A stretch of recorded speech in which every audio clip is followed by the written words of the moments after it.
You're a builder by trade, aren't you?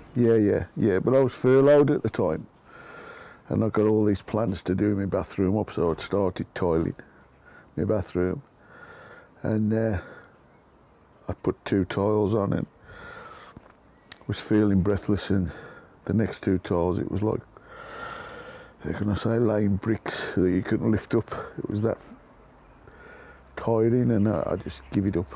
Just shouted to the wife, give it up, cleaned up, got into bed, and it was early morning really, and I never got out of bed again, ever, until I walked to the ambulance. When I came out of hospital, I got no grip.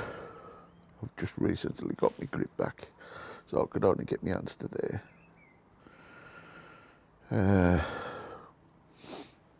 Walking up the stairs, major, like, if you walk up the stairs, you cough.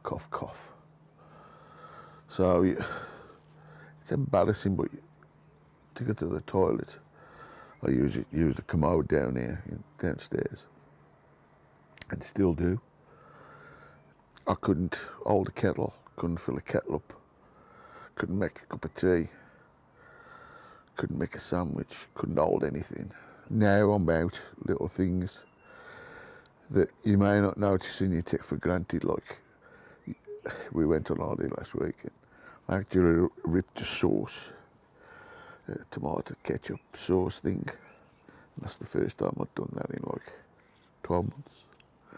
So little things like that you notice, because I hadn't got the grip to tear it. Just holding a knife and fork, I couldn't hold a knife and fork. It was like chasing it round the plate. But over time and physio, and it's all come good. I couldn't lift my shoulders up because of being in the prone position for so long when I was in a coma.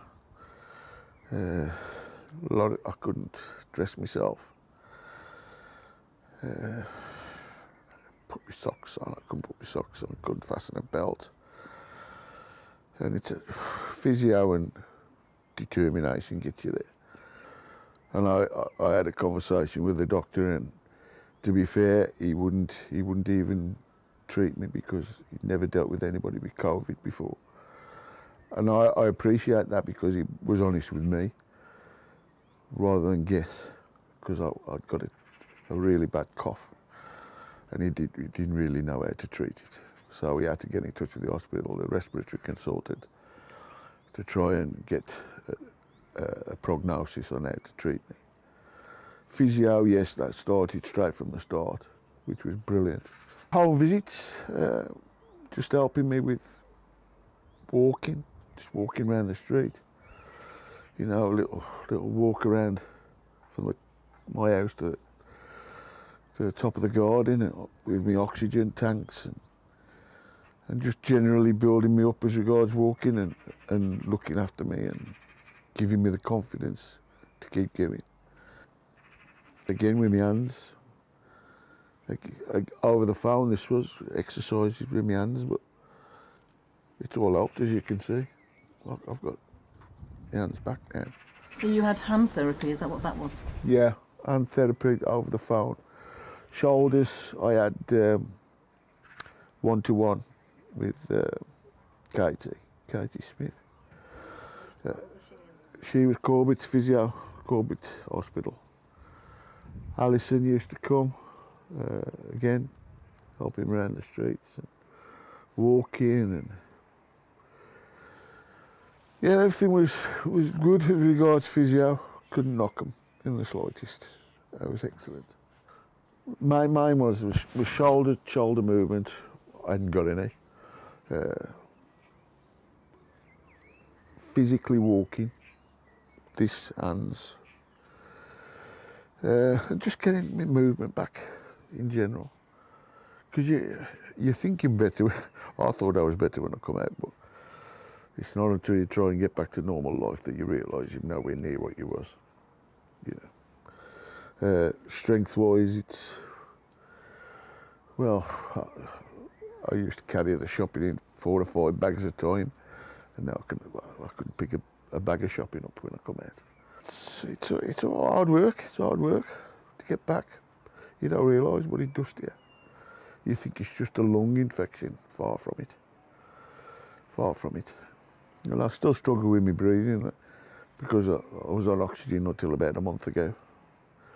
I've got to the stage where I can breathe normally now, or without it, without the help. But when I come out, I was 24/7 on oxygen while I was asleep, while I was sitting in a chair, and you gradually get your lung capacity back. Down 100%, nowhere near 100%. Like so, I had these attacks, and they come on in January, February.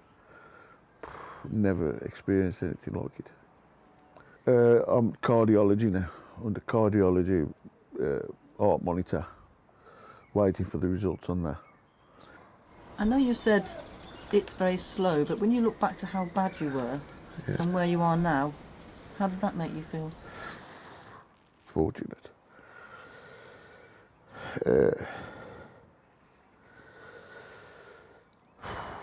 I've seen a lot of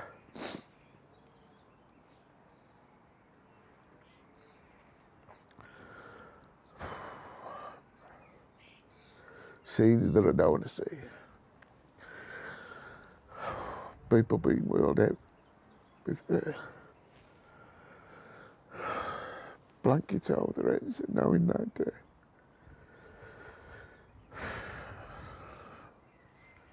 that'd be so fortunate as me. And it scars you.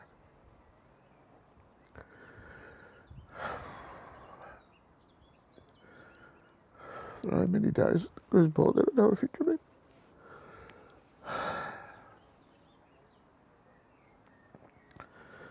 It's horrible to see. And then them nurses see it every day, or they did. When you leave, they've still got it, haven't they? It's hard to accept that you can survive and others can lose their life. I had a vision of Russell's Hall when they said I was going to Russell's Hall, because I lost my mum and my dad in Russell's Hall, and I don't really like Russell's Hall at all. And I pleaded with the ambulance drivers not to take to Russell Hall. But now I've got the utmost admiration for the place now. I've got everything to thank her for.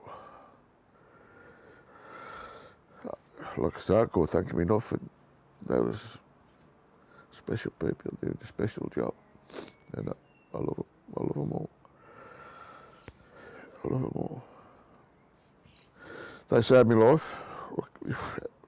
That's the best thing they could ever do, Ed. Save your life.